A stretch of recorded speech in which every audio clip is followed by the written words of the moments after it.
Hey, what's up? Mark Ellert here, everybody.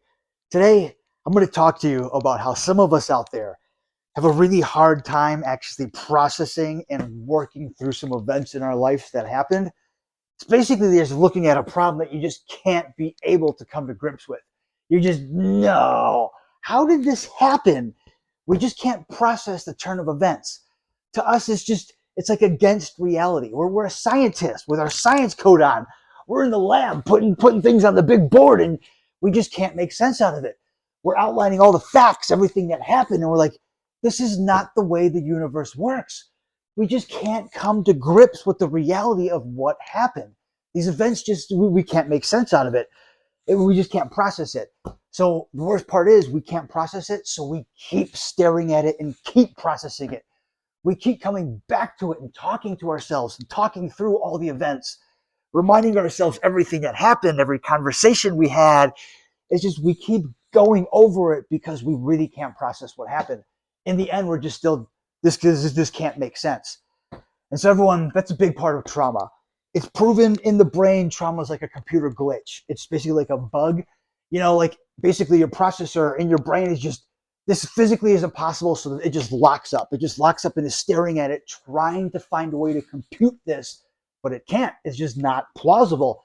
It's like, when you got that hamster in your head running around the wheel and it's gonna go, it's just gonna stop running because it's just not getting the reality and what's happening.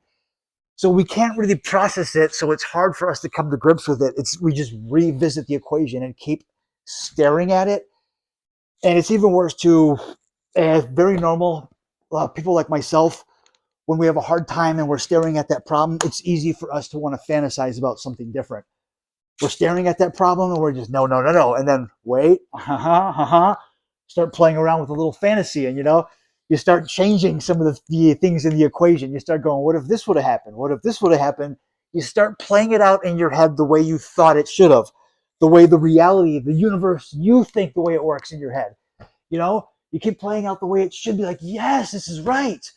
It's very normal for us to actually play out and imagine those conversations that we want to have with people so they can finally get it. Like, oh, yes. We just keep having that conversation in our head over and over, hoping that person's going to, the light's just going to click on in their head. They're going to finally get it. They're going to have some guilt and they're going to want to apologize. And we're like, yes, you like that? Yeah. It feels good because we're avoiding the trauma and we're actually trying to change gears and make it out to be the way we should have thought it been and everything. The problem with that, everyone, it's not good to play around with those fantasies because I used to do it all the time. And then the problem with it is when you come back to reality, when you're in your head playing with that fantasy and it feels so right and it takes you away from your trauma. When you come back to reality and back to your real life and you know the trauma that you experienced and what it is, then it's even harder sometimes for the brain to process it. You're somewhere in your brain fantasizing, going, this is the reality, this is what it should be. Then you come back to what your reality is, and it's a complete bomb. It's devastating, and your brain can't process it because you're coming back to the reality you don't want and that you had a hard time processing altogether to begin with. So everyone, when I do this, it actually happens a lot with disassociation. If you saw my previous video about anxiety, I'm someone with an anxiety disorder. And when it's in big, big actual anxiety, it's called disassociation. I'll have disassociation where I'll have an anxiety attack, feel like it comes on, but then there will be hours of my day missing. I'll come back and I will find things around my apartment I don't remember doing. I'll notice I changed my clothes. There's hours of my day missing that I don't remember.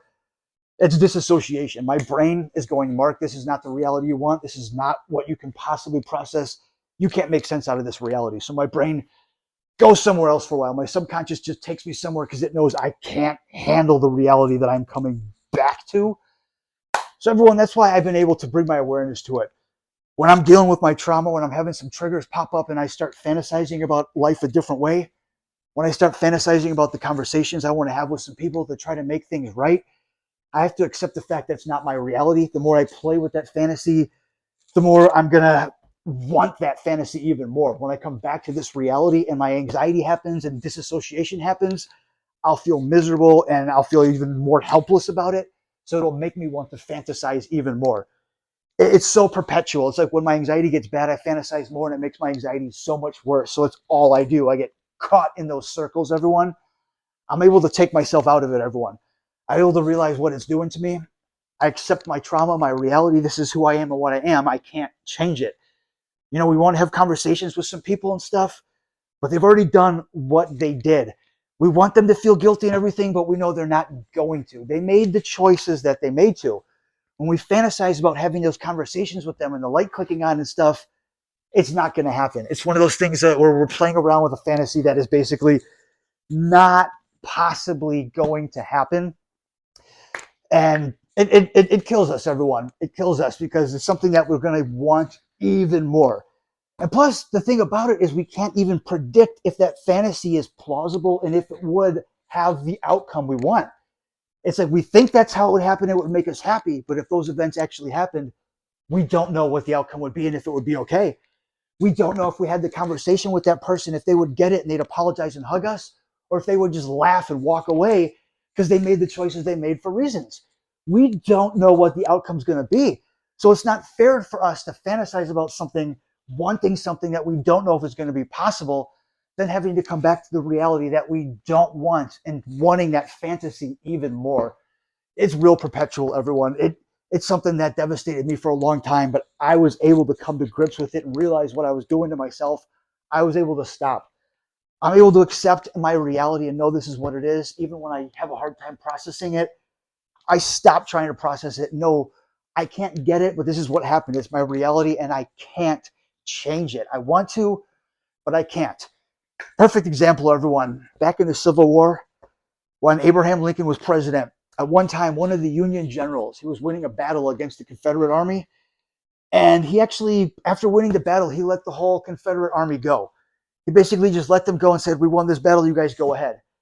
Abraham Lincoln found out about it and he basically lost it. He was like, he couldn't process what happened. He's like, "We're in the middle of a war and you literally just let that whole other army just go."